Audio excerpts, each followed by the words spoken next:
The NHL playoff picture is still up in the air, but here in Winnipeg, fans are confident the arena will echo with the sound of white noise again. Free socks. Let's go! Go, Jets, go!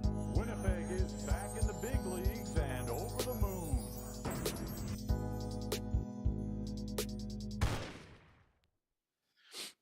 Welcome back to the landing strip, brought to you by From Financial. And I see Formally's already on me already. Phew, I was beginning to think you guys weren't coming. Maybe you aren't. Trusted the brother to get me home quick today, and then a little mishap on the way. We're a little late, but we're ready to talk as the Jets drop their second in a row. Is this a losing streak? In a shootout to the Philadelphia Flyers. But I don't want to talk about this alone. Mikey, come on in. How you doing tonight, buddy? Ooh, that was not a fun one to watch at certain points. They were still in it even though it didn't go their way for long stretches, but man, that's wasn't a fun one to watch overall in my opinion, especially that power play. We got to find out what's going on there. Really? Yeah, I actually didn't mind it tonight. I gotta say, I'm coming in feeling pretty good about the power play. Yeah. Compared to the last couple of days. Yes, sir. I definitely think this was a frustrating game to watch. Um, One of those games where everything the Jets seemed to be creating, especially early, seemed to be blocked, and they just weren't getting those clean looks. I thought Fedotov made some awfully big saves in this one, which is awfully Huge. frustrating. He was coming in on quite the slump, and then he looked like Hasek tonight, so that was a little bit frustrating. But and a lot of turnovers, a lot of mistakes, and we saw Nick Ehlers address that in the post game, taking some accountability on some of his own, and just how there were some sloppy plays. Um, yeah, I don't know. This is an interesting one. It's frustrating. Are we seeing a bit of a regression curve on the goals right now? Potentially being one of the teams that's benefited in that regard. Yeah, I think I would sum it best up as this was a frustrating one for me. Yep, absolutely. Fedotov was huge, which adds into the frustration. You know, he looked like a Vesna candidate tonight. The Jets seem to like doing that to to random goalies on random evenings. So, bit of frustrating one overall, but let's see what everybody wants to talk about. Yeah, and we're getting some what's up boys and what's up folks from Hulk and Mike. Nice to see you guys there. Welcome in, welcome in. Actually, I'm going to start this one someplace that we normally criticize. I thought this was a solid platform game for Logan Stanley, if only it was a showcase for other teams. But in a night, as we approach the deadline, Mr. Stanley had a night that kind of surprised me in this one. There was a shift in the first period. I found myself feeling some type of way about Stan as a defenseman that I never had, watching him jump into some of those plays and make turnovers. Yep. I will say this. On one hand, I give him credit for dropping the gloves with Nick Delorier. I mean, that is a guy that's out of his weight class when it comes to scrapping. That's Yeah. a tough guy, but also the build up to it was a lot better than the fight. I was yawning in my chair by the time that one got started, and it's one of those fights where I'm kind of cool with the two worst players on the ice. Just not fighting. Like, give him a 10 for delaying the game, and let's get back to real hockey. That's where that scrap ended at for me. Yeah. But I will say, awfully hard on the guy. I thought this was a really strong showing from Logan Stanley tonight. Yeah, this was probably one of his better games just overall in terms of moving the puck. He was one of the best Jets 5-on-5 in terms of Corsi tonight. He wasn't his usual drain on the back end, so it was nice to see. And like you said, you know, you get massive props for taking out a guy like Nick Delorier. That's a big guy that's with a lot of fight experience. So even though there was mostly a little bit of hugging, some dancing, some real nice spins, they may have a career in figure skating after this. They looked great out there together. We can get some pairs going, but overall, yeah, I did not hate Logan Stanley's game tonight. And if that's his showcase for a trade, absolutely. Great. Looked fantastic. I'll take a few more of those, a couple more before Friday. And don't get your hopes up on that one, buddy. Huge Ass Vibe says, not for 64 to look good when everyone else on the team looks off. And I definitely thought this was a game where you saw some guys off, some guys on. Yep. And it was a lot of for me today, it was a lot of the middle six that I wasn't overly impressed with. And I thought this was a tough night for the middle pair as well. Both guys in that regard as well at that. That Ehlers, Perfetti, Nemestikov look, obviously they have that sexy look from Ehlers to Vlad to Perfetti in all alone. Fedotov makes the pad save. But this was another example for me of them being far too dependent on rush opportunities and not creating much off of that.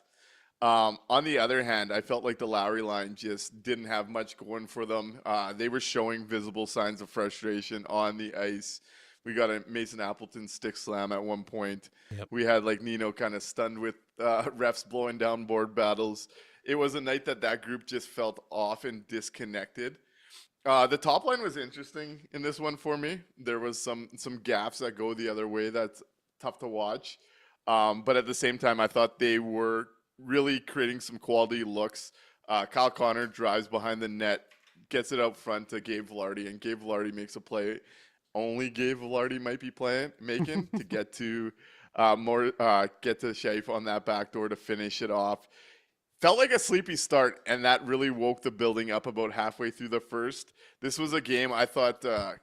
I thought this was Kyle Connor's probably best game since the Four Nations tournament. Yep. I'm really stunned he didn't get on the score sheet past the first period. He seemed to have a lot of jump, a lot of juice, and kind of had that creativity going that you want to see from Kyle Connor. So I liked what I saw there. On the back end, Josh Morrissey continues to be just an absolute stud. Really liked what I saw from Morrissey in this game. When he decides to jump into plays and try and carry this offense, it's a lot of fun to watch. And we saw some moments like that.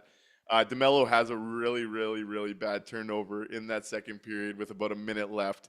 And those are the type of plays that could break your back. Especially he brings himself into a spot where it's a great shooting lane down the slot and passes his way into a turnover to Konechny. Outside of that, though, he comes up big on that diving play on the 2-on-1. I thought that pair was solid. Stan and Miller, I thought this is the best game potentially we've seen them play as a pair. And talk about a time of year that's going to maybe have the management group second guessing some thoughts. I hope that's not the case, just given the larger sample size. But I really liked what I saw there.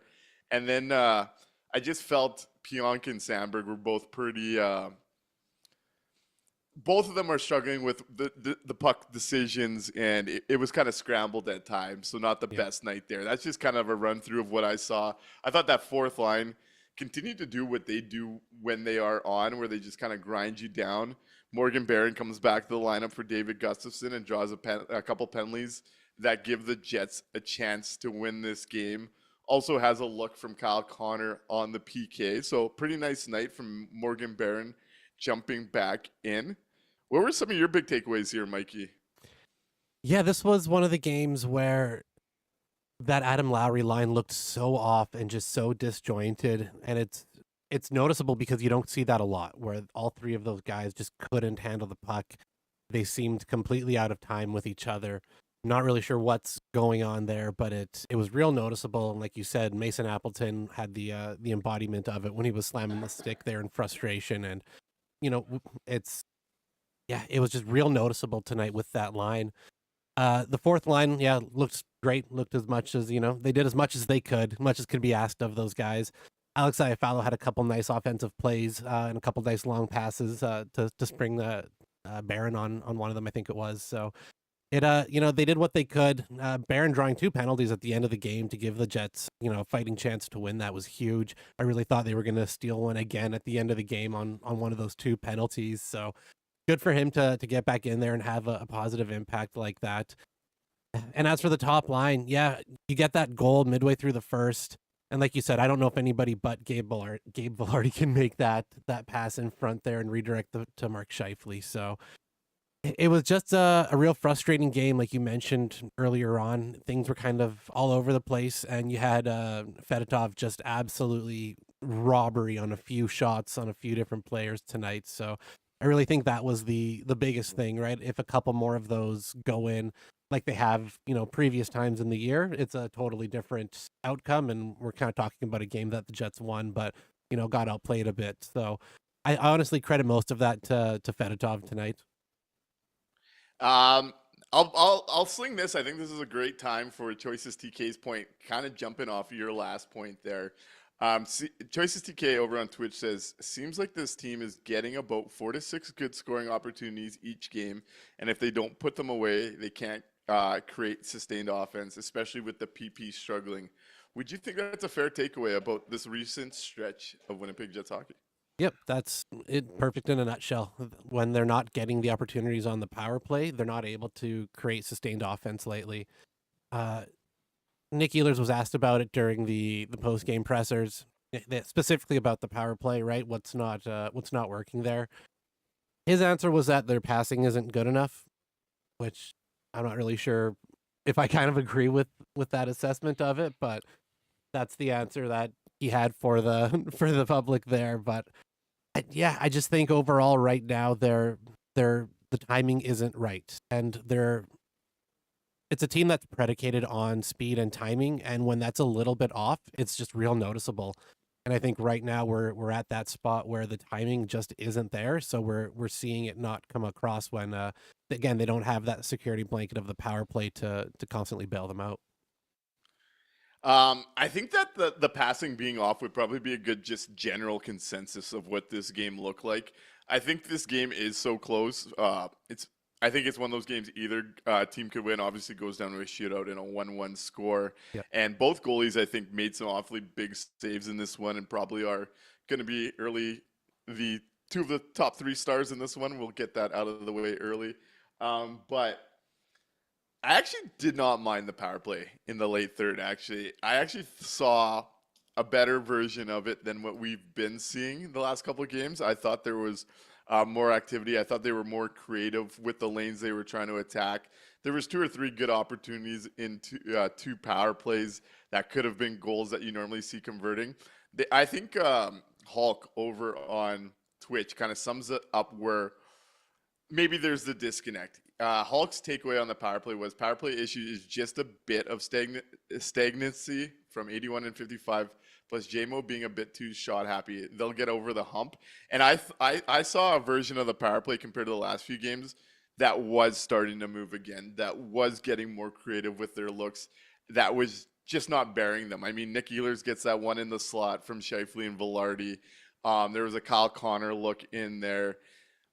I'm not as concerned about the power play coming out today. I actually think today was a step forward compared to the last couple of games. That's good. Now we just need them to start actually putting it in the back of the net. Yeah, hey, Fedotov makes some big ones in a game like that. That's going to happen, unfortunately. Yep. And man, he's a huge guy. I don't know what the size of him was, but I think I saw 6'7". Like he's Stanley sized. You know, that guy's massive. Man, he was going down for shots and his head's still above the crossbar. We were down at that end for the whole game, and it was quite the sight to behold. And I thought when you have a guy that big, obviously he's been picked apart in his NHL career. Yeah. But it just seemed like he was tracking really well. He's got the size, and he was, unfortunately, the Jets weren't able to get one by him. That's just kind of what it boils down for me in what I did think was a pretty sloppy game both ways at time. Obviously a frustrating one to watch, but I don't leave this one with too many big picture concerns. Like I said, the power play I think was taking a step. You want to see this crisping up, but hey, 2-game losing streak is what it is. So I'm hearing we should see if we can convert Logan Stanley to a goal. Hey, maybe. Choices asks, has this team just reached the we are tired of the regular season, we know we are making the playoffs, and be ready for some meaningful games phase? And that's an interesting one because it's a narrative I used to hate, especially around this core, because it always felt like this core wasn't able to re-find it. If they lost it, and we would know like after Christmas that would happen. And then it became after the All-Star break when Bones came, and we got a bit longer of a stretch, and then it collapsed. I can see this group doing that now. We've seen them really bounce back from smaller losing streaks. We've seen them take accountability even when they're winning now. That I could buy that narrative a little bit. Now you want to see them answer that this week, especially heading into the deadline. But I could see this team kind of working their way through the season like this. I mean, it has been one of the best regular season teams the last 2 years. I have some time for that narrative around this group. More time than I would have a couple of years ago, to be quite frank. Yeah, in the past that you would have looked at that and gone, no, you don't have the time for that. You don't deserve that kind of thing. But it's possible. I honestly think, over on YouTube, In Ehlers We Trust suggests, they seem a little fatigued. There could be that flu bug going around a little bit in the room that we don't know about. Guys just got back from 4 nations. A lot of travel involved. I feel like, we're in those kind of doldrums in the middle of the year where you're a little bit slower, you're a little bit sluggish, you're probably a little bit sick, a little banged up. So I'm not too worried about it yet. I'm not ready to throw up my hands and go, this is a problem, alert. Trade deadline's coming up. Backup hopefully is about to come in here, and we'll be going forward with a full group, with some extra hands. So speaking of the trade deadline, I had my eyes on a couple of flyers in this one. Was coming in pretty excited to see Michkov. Didn't really love his game, but I mean that shootout goal was pretty filthy to watch. Yep. But I was really paying attention to Risto and Lawton today, and I think both had pretty solid games. I leave this one interested in one of the two players and not so much interested in the other. What do you think of those two, and where do you think I'm leaning here? Interesting. Uh, if I had to make one of them stay in Winnipeg and not get on the plane, and I have to take one, I would probably take Risto, but still wouldn't be super happy about either one. I saw the Risto Vision today. Actually, I gotta Ooh, say, tell me on it. I saw the Vision. Risto before was one of those guys that was kind of like how we see Stanley in the sense that he was just a couple defensive blowups away from absolute chaos. And I thought his game looked really quiet in that regard today. I thought you saw the size, you saw the puck movement, being able to stretch the ice. I see for what the Jets need. I see how Risto would benefit them on the background, but as usual, it comes with the one caveat because he's got 2 years of term. If you were to bring in Rasmus Ristolainen at 5.1 million, you cannot sign Neil Pionk because then you just have a bloated right side with guys that you'd still be lacking, in my opinion, at the top of the lineup. Yeah, totally agree. You can't be handing out both of those. So, oof, that's interesting. That's real interesting. I'm gonna want to go back and check out some of his shifts again tonight and pay a little closer attention because that's real interesting. Seems like some of the chat seems that they like Lawton. Formerly says Lawton was more present tonight. I thought Lawton was fine. I just don't see what he brings to the Winnipeg Jets that the Winnipeg Jets don't have. And It's an expensive price tag, rumored to be on him. He's someone that's going to come in and be a fourth liner here. For me, I'd let him get on the plane. And I see the vision and how Rasmus Ristolainen could help this team defensively is how I came away from that one. And if it means not signing Neil Pionk to a long-term contract, that's twice as good in my book. So yeah, I'm in. That's the big caveat because you just can't have that much money on the right side with those three guys moving forward. Totally agree. Speaking of the trade deadline, though, got some trades today. It started to open up the action, and the West has been busy. 3 trades, all involving division rivals of the Winnipeg Jets today. Let's dive into some of them and lead into some trade talk as it is the week. And I you know what? This is my special time of the year. I love transaction season. I don't sleep at night. I'm digging for what trade's gonna make sense. I'm working away at all that. Let's start with the first one of the day. Colorado makes an interesting move that I hope blows up on them. They acquired Jimmy Vesey, which is such a Colorado bet for forwards these days and what they try and do with the depth of their team. Yep. And defenseman Ryan Lindgren. And I guess Hank Kempf. I don't know much about Hank Kempf. You're not going to get much detail about that. From the Rangers for defenseman Calvin DeHaan, forward Juuso Parssinen, a conditional second and 4th round picks. What did you think seeing Colorado take a swing on Jimmy Vesey and Ryan Lindgren? Like you said, it feels like exactly the type of trade Colorado wants to make lately. That's right in their wheelhouse. I'm actually fine with it. I don't think it doesn't scare me at all. I don't think the VC trade is really going to put them over. I don't really see much of a fit, to be honest, with Colorado. So yeah, I'm not really worried about this one. I'm fine with it. I've kind of been fine with most of the deals that Colorado's made so far, in terms of liking the Jets' chances against them.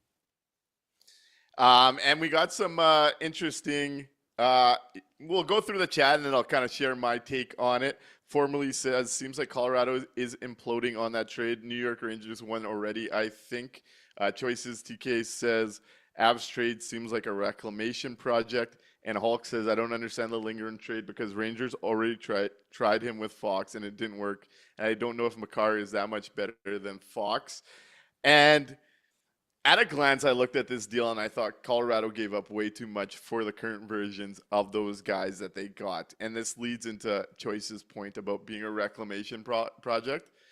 At a glance, I think formally nails it with looking at the idea that the New York Rangers won this deal. The one caveat I'm going to say is I respect Colorado's management staff way too much that I'm wondering what they're seeing that they think that they can adjust and fix Ryan Lindgren to his former self. But at a glance right now, like you, I feel pretty good in the Winnipeg Jets spot as far as what Colorado has done to this point and what that matchup might look like. Yeah, there's like I said, unless it's something we don't know about, they see what they can fix. It doesn't scare me whatsoever if I'm the Winnipeg Jets. Felt it was pricey too. Agreed. So It's an overpay. there's some real assets moving out there that they're not going to be able to use elsewhere. But we will continue to see where their off or their trade deadline goes. That's a team that doesn't really sit on their laurels. But so far, so good as far as what Colorado's doing. I think if you're a Winnipeg Jets fan, we head over to a pair of divisional rivals make a deal as the Minnesota Wild acquire Gustav Nyquist from the Nashville Predators for a second-round pick. And if I have this right, Nashville ate 50% of the cap. Would you see thinking? What were you thinking when you saw the Minnesota Wild grab Gustav Nyquist for their playoff picture? That's actually one I like a lot better than than the Colorado deal, to be totally honest. I've always been a Nyquist fan. I think he can still produce, especially in that Minnesota lineup. So I think it was actually a pretty decent deal for Minnesota in terms of the player itself. Kind of high for the price though. What was my takeaway on it? It feels like that's you're asking a lot for that particular guy, but that's what it costs to get him, and they think he can contribute. I do like Gustav Nyquist though. Yeah, just like kind of like everybody in Nashville right now, not having the greatest season by his standards. He is 35 at this point. He has been a guy that's had good runs with teams in the past. He's one of those guys that just seems to come up with a big goal when a big goal is needed. But quite the fall off of last year's pace. Yeah. And I like you. I thought the price was high as well. If I'm Nashville, I'm pretty happy to be getting a second round pick. Yep. For Gustav Nyquist. And Hulk says it here. Did Garen look at the wrong year on Hockey DB making this deal? For the current version of Gustav Nyquist, this feels like a steep price. And it was actually funny. You want to know what my honest first reaction was to this deal? And it's probably being too Winnipeg Jets pilled. But I looked at this deal and I watched Garen jump on it early. And just said out loud that I think Chevy's going to have us happy about moving a second for a much better player. Like in the vein of the Nino trade. Yeah. Yeah, I felt like it's going to be an interesting fit with Minnesota. We know that team's tough to play against. And you know what? Maybe he does find a bit of his juice coming over to a more competitive team. But I did think Nashville did well getting a second out of Gustav Nyquist. Yeah, the retirement home Preds did real nice on the return.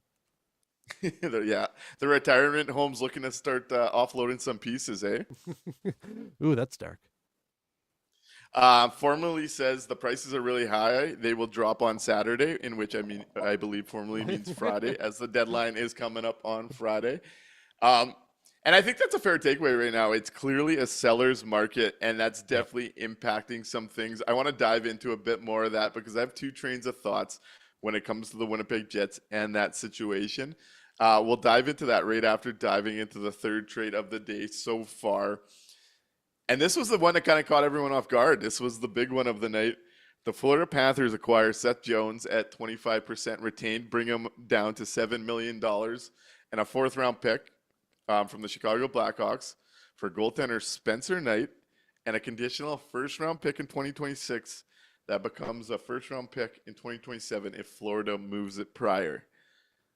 Which your immediate reactions to the big trade out of Chicago tonight? I think Florida got a steal. I think Florida got a real nice player at an AAV that works real nice at $7 million.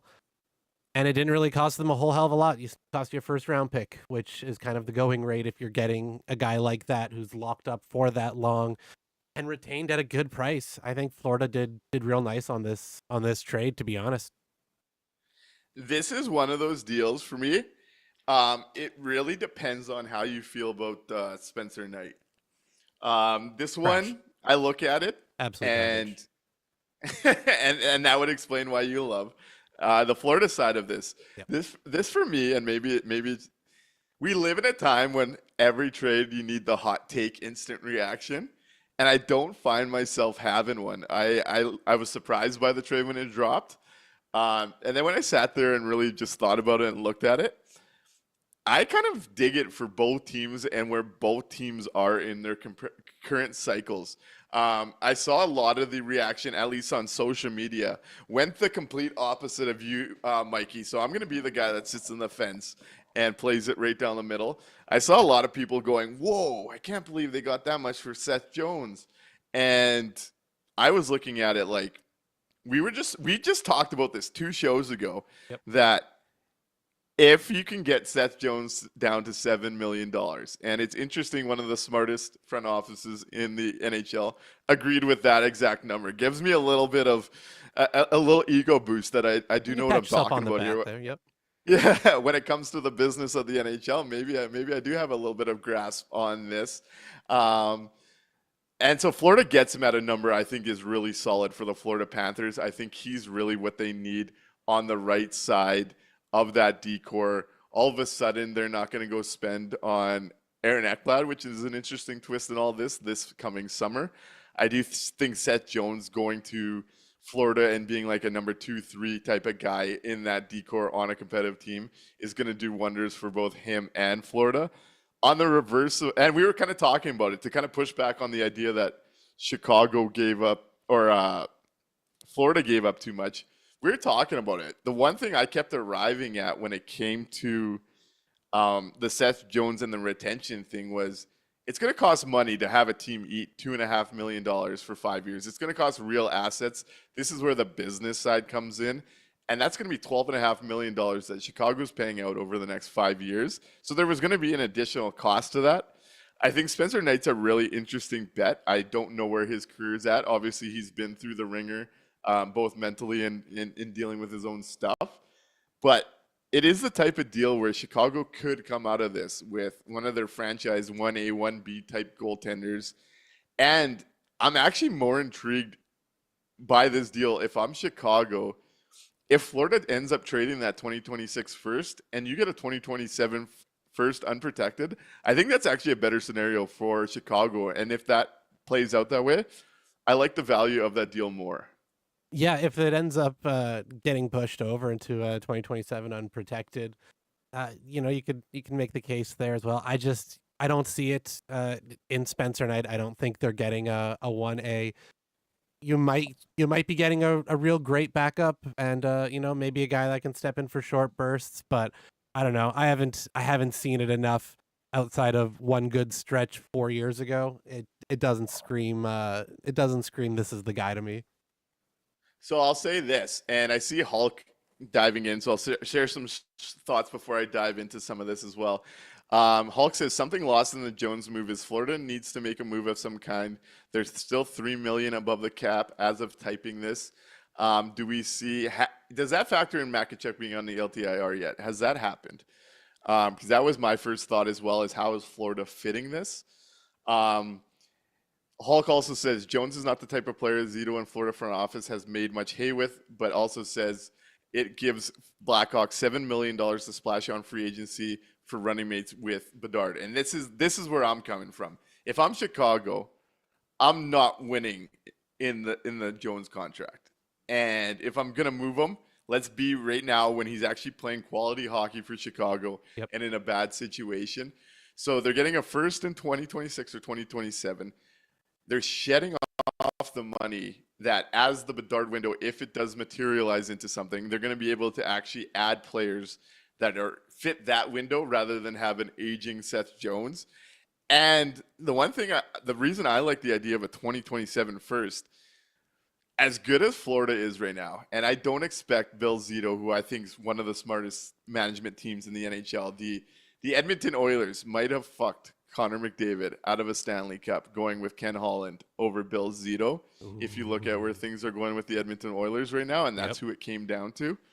And as strong as Bill Zito is as a GM, we've seen this time and time again. These teams at the top of the mountain, at some point you have to go backwards. The cap just becomes too much. Now they're going to benefit from the cap boost being in Florida with the no taxes, but you just never know in hockey. I'll take an unprotected first in the distance because you just never know what that might become. And it is a magic beans type scenario. It's interesting. Kyle Davidson would be fine with it. Yep. But I like the idea of getting from a team that's really competitive right now that has some really expensive contracts.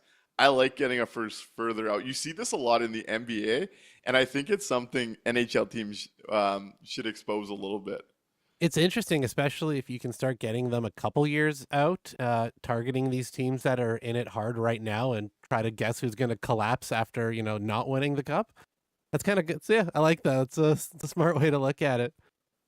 And just a quick look on Florida's page. Makachuk has not been placed on LTIR yet. No. So they're just below the cap limit right now, less than a million. I imagine they'll need clarity on that situation right now. Choices TK also points out it gives Alex Vlasic a bigger role, and he is a good one. They do have a really good defenseman, Alex Vlasic, who they were smart to sign long-term in the high fours, I believe it is. So that's an interesting takeaway. Mike F has an interesting takeaway, and my mind went the same place, but not with the same player. The other aspect of this Chicago deal, I think it's safe to say they're going to have to approach next summer different and really try and get some help around Connor Bedard and try and uplift this thing. And you just traded off the biggest contract you had. They're going to have to spend quite a bit of money to get to the floor alone again next summer. Mike Friesen recommends that they sign Neil Pionk to backfill for Seth Jones, yes, which is kind of funny given the situation. But I think what you're going to see is that's going to be a team that loads up and gets one of Mikko Rantanen, Mitch Marner, or maybe even Nick Ehlers to try and get some help beside Connor Bedard. Ooh, yeah, they'll have the space to attack one of those big names. It'll be interesting to see who actually makes it to market and who wants to go play with Connor Bedard, because why wouldn't you, right? If you're one of those big names, you look at it and go, man, they've got cap space to spend. I get to play with Connor Bedard. Might be worth worth it. It'll be interesting to see how that goes. And yeah, absolutely, Chicago should sign Pionk. They should sign him right away. They can have him soon. As soon as the season ends, he's theirs. Right.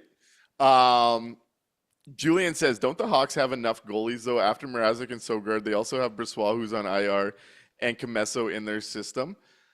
I'm kind of a believer until you have a real good goaltender. It's kind of like the closer argument in baseball. Yep. Keep taking those darts until someone really takes that role. And I don't know if the Blackhawks have one yet. I also do like the idea of giving Knight runway over a guy like Mrazek. If maybe you go Knight, Sogard, and you really see what you have at that level. The Brassard stuff's interesting. Obviously, him being on the IR has been really unfortunate. Yeah. His career has a lot of that in it, so I don't know if you're comfortable not making this deal because you have Laurent Brossoit in his 30s injured again. And this is a deal that's looking at the near or the mid to long term rather than the short term, where guys like Mrazek and Brossoit won't be factoring in to that Connor Bedard window. Exactly. Brossoit's got one more year after this one. He's already 31. Mrazek's got one more year after this one. He's 33. Those guys aren't going to be your future. So, yeah, you take the shot on Spencer Knight. Just because I don't like him, I'm wrong all the fucking time, right? So he very well could pan out.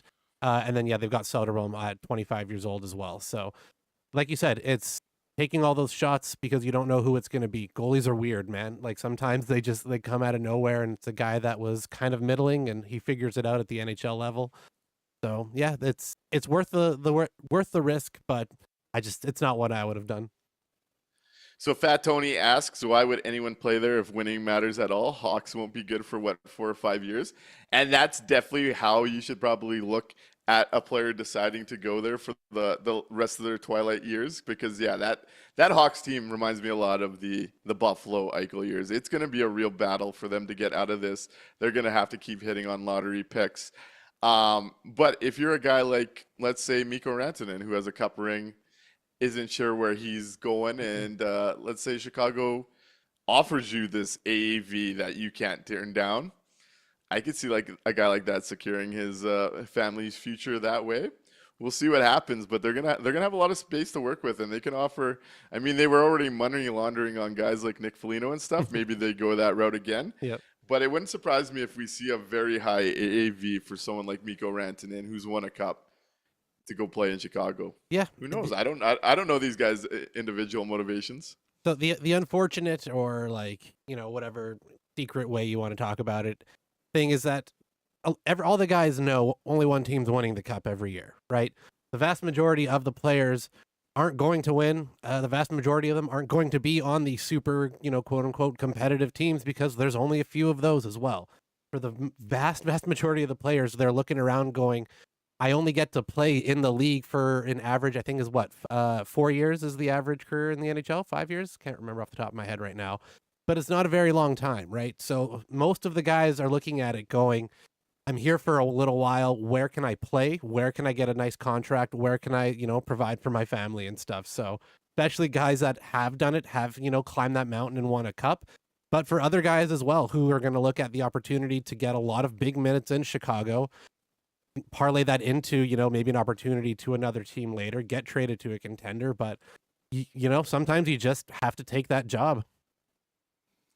On that point about looking at team cycles and trying to time their picks, Al Camino points out Kelly McCrimmon built Wheat Kings teams routinely by betting on the down cycles of trade partners, which I thought was like an interesting little detail now watching Kelly McCrimmon in the NHL. Absolutely. As we keep building up to this deadline, each day we're getting new information coming out, and it seems like, as discussed, it's a seller's market. You're seeing so many teams in this middle ground not making a decision, which leads to a really interesting deadline. And I'm in two frames of thought right now.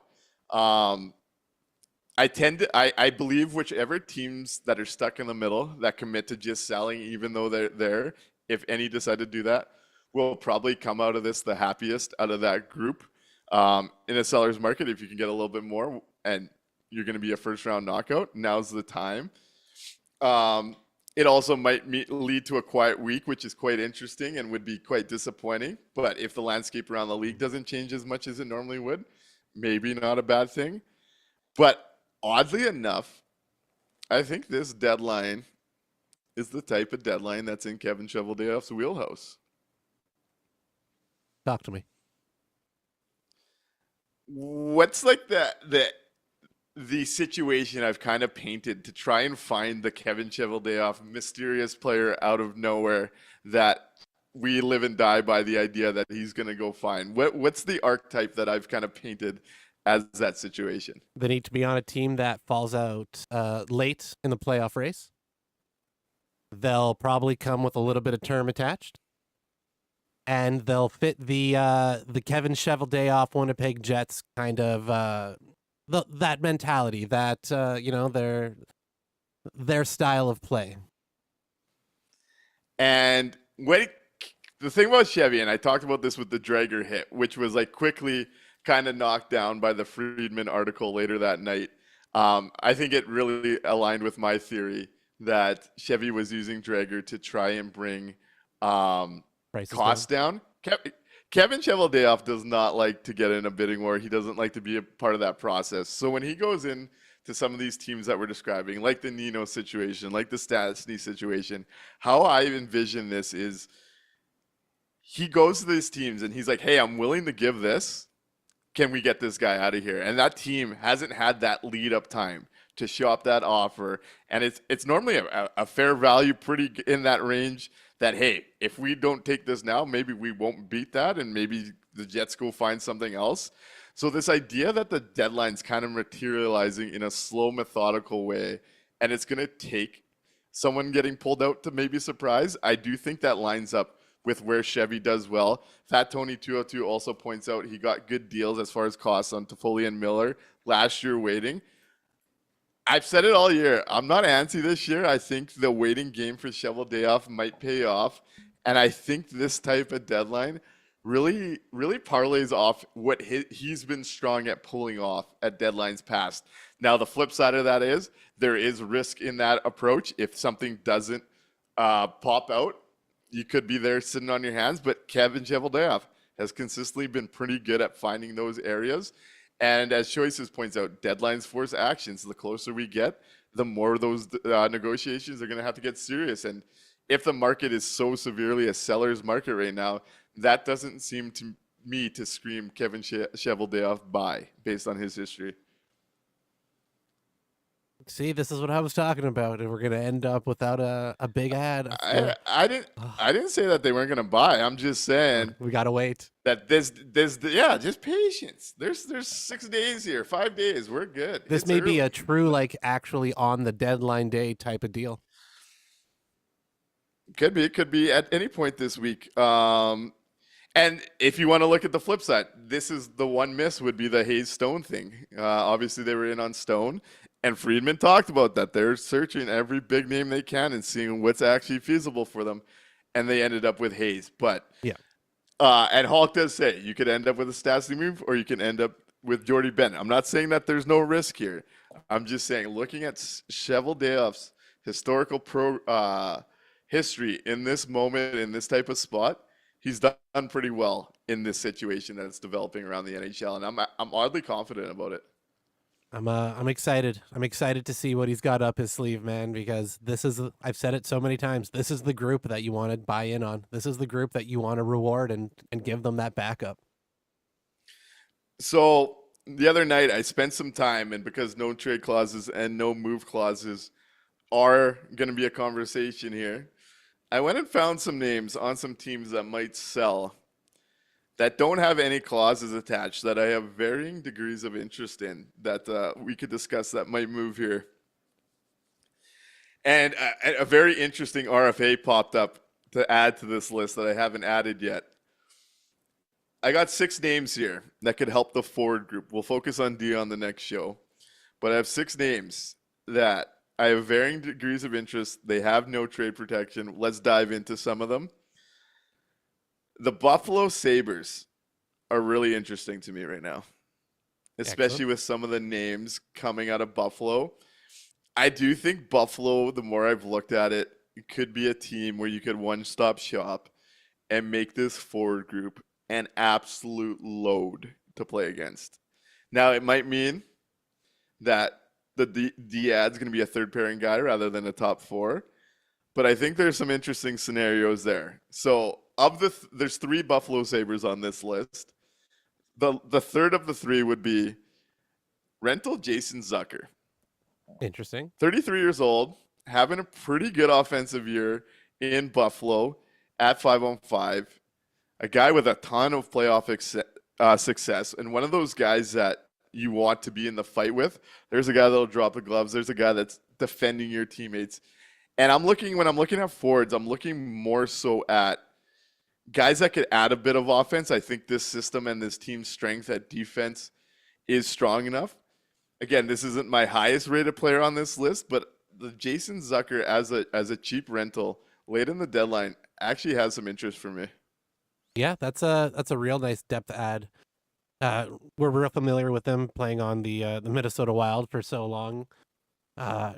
That's definitely an interesting one I hadn't considered, but would fit real nicely as a depth add. And yeah, like you said, brings just enough offense where you're not losing out. Hulk says, I'll pass on Zuck only because I don't know what he would bring on to a second or third line that Iafallo doesn't.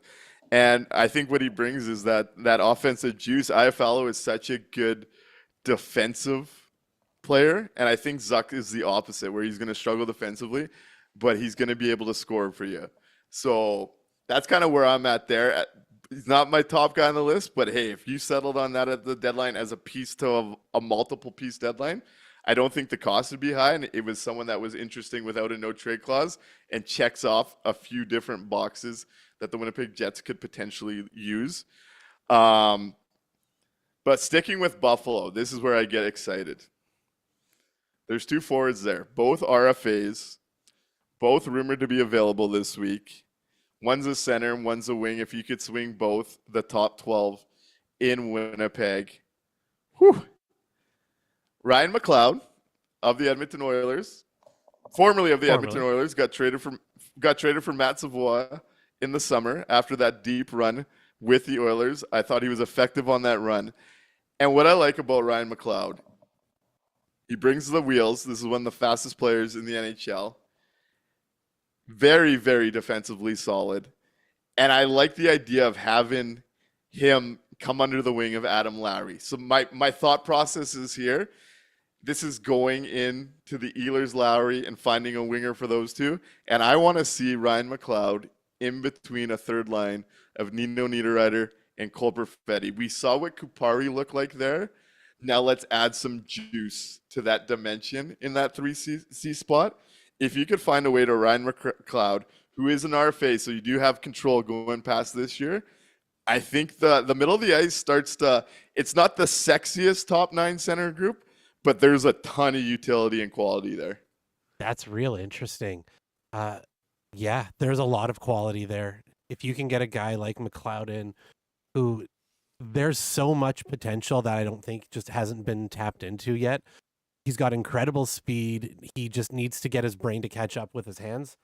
And yeah, that's a real interesting pick. Did you say that there's talk that he's been kind of made available or potentially made available? The thing with Buffalo, yeah, there's been some rumblings that he could potentially be had. Buffalo, who knows what they're going to be just about to do. That's one team I think could go so many different ways at this point.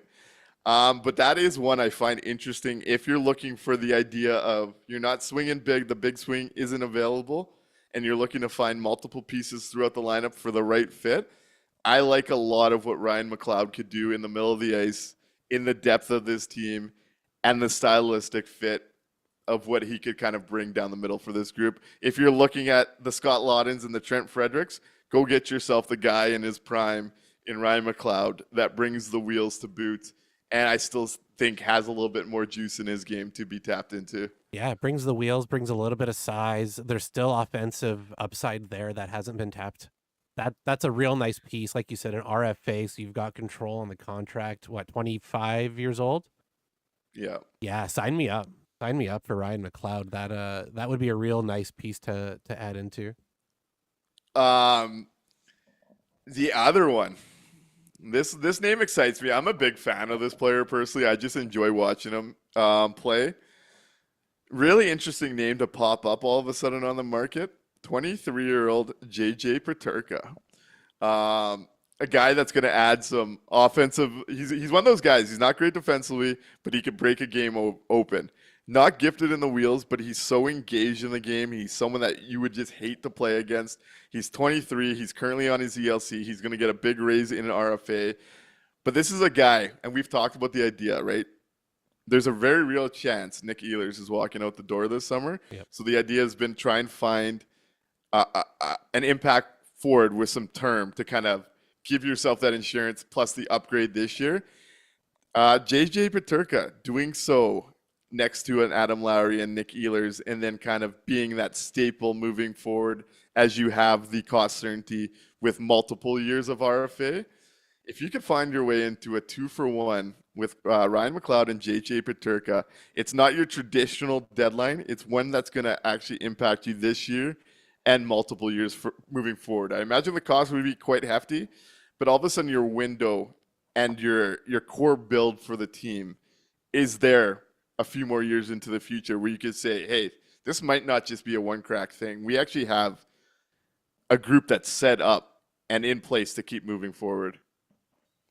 That's a big swing. If you could try to snatch both guys off, it really does extend that window out from a very short term all in win now to we've got a little bit of space. We can kind of extend this out and make a bit of a push. The cost to acquire though is really what I'd be starting to get a bit worried at when you, especially with JJ. That's going. They're going to be wanting something big back, right? That's not. I don't think you're going to find value there. Oh yeah, it's going to cost. It's going to cost names that people are in love with. What do you think? What do you think that deal would cost for the Jets? So I was talking with someone on social media that follows the Sabres really closely. He's the type of guy that would be involved in this type of show and in our chats and everything. Who their assumption was that the Sabres would be looking for help now in terms of either a forward that can create off the half wall or a right-handed defenseman that could eventually become Owen partner moving forward. So, I mean, those two names are pretty obvious when you look at the Winnipeg Jets. One would be Cole Perfetti, one would be Elias Salmonson if you're talking JJ Peterka in that situation. Yep. He also said, like, if he was running a team, he would ideally take high-level features and just reflip them for those type of pieces. It would definitely cost some assets, but it is the type of move that sets you up moving forward. Man, that would be that would be the biggest move in 2.0 history in trades. When you look at impact to the future of the team, that'd be groundbreaking. That's one to think about. That's real interesting. Yeah. There's a cheaper way to go about this type of pathway, though. JJ Peterka is the one that would be carrying value as far as cost goes. So what if you go McLeod and go get Connor Garland out of Vancouver? Ooh, now we're talking. So here's my theory here. Vancouver, struggling right now. There's talk that they're going to move Brock Besser if they don't get him signed. If you got to move Brock Besser, are you still going to hang around in that race? That team looks like they're heading for a blow-up, and Connor Garland only has one more year at $4.35 million.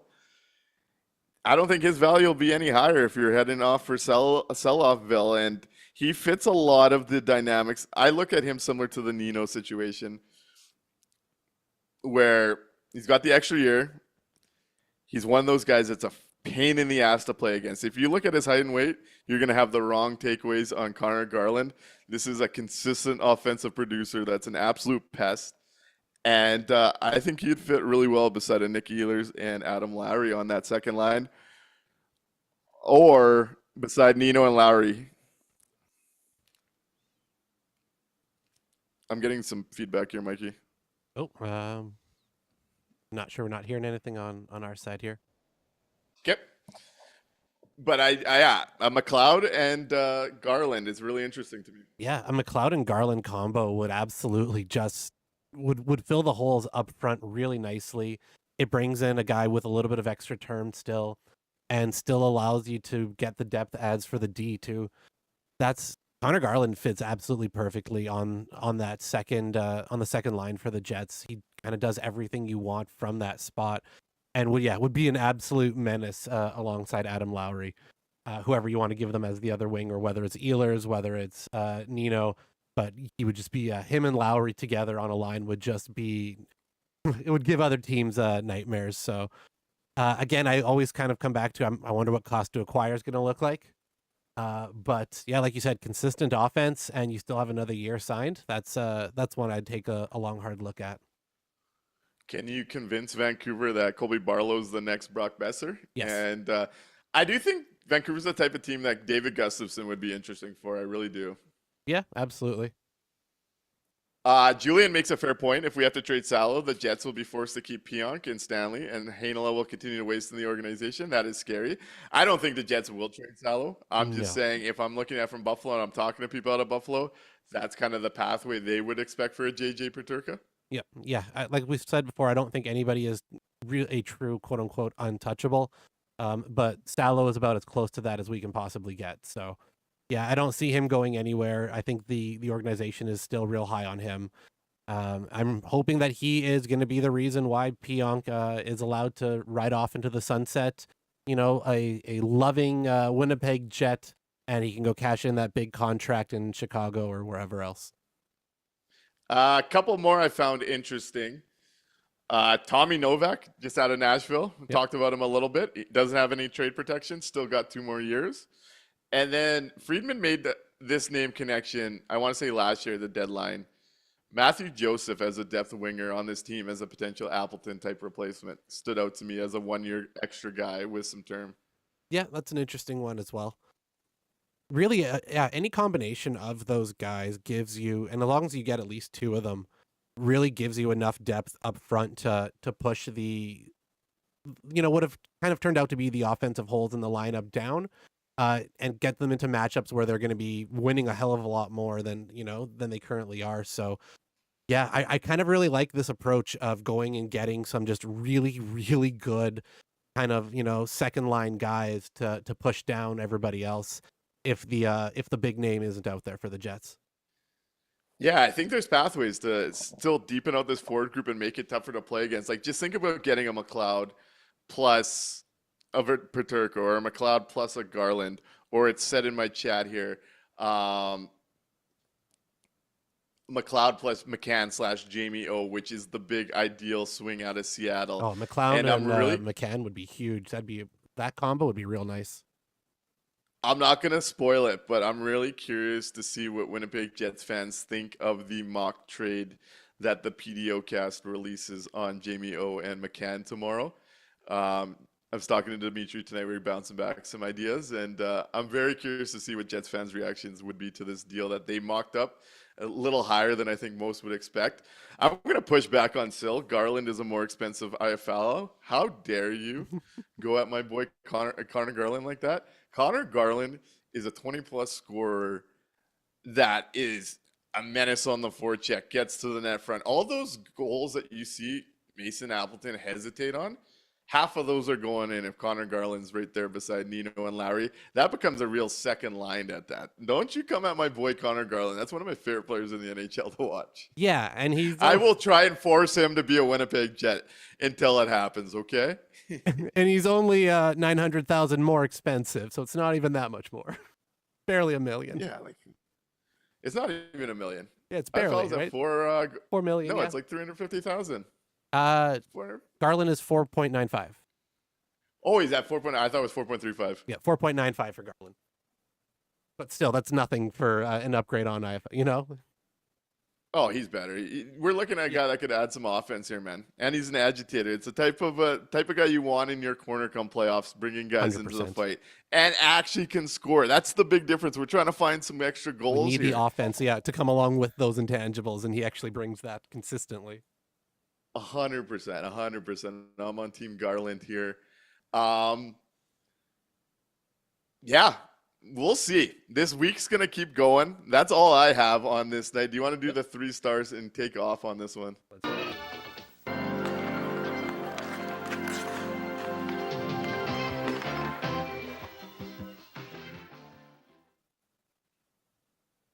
Right on. You want to start or should I? Go for it, buddy. Okay, so 3rd star. I'm going to break one of my rules. I usually don't give it to a player on the other team, but Fedotov, man, that guy was just fucking all over the place tonight. He had some just ridiculous saves, diving around, flopping around. It was, from an objective kind of third-party standpoint, it was a lot of fun to watch him, even though it was, coming at the cost of the Jets scoring some goals. So for this one time, I'll give it to the other team. Fedotov will get my 3rd star. Number 2, I kept going back and forth on this one. I think I'm going to give it to Morgan Barron, coming back after not playing for a while. He got, draws the 2 penalties. He gets a chance from Kyle Connor during the penalty kill as well. It was just good to see him contribute in a positive way. Felt good for him. So I'll give it to Morgan Barron for a guy that I don't give a lot of love to. And number 1 star is Connor Hellebuck. The Jets would have been nowhere near the score sheet without Connor Hellebuck in this one. They up to 31 shots by like the 18-minute mark in the 3rd period. So, Hellebuck was huge in this one for the Jets. So, as so many times before, Connor Hellebuck, number 1. Yeah, I like where you went there. I'm going to go. This is a couple of games in a row that this guy gets even a mention. I thought this was Logan Stanley. Might have been his best game as a Jet this year. Don't say it often. I actually just really appreciated his game. He's going to be my 3rd star.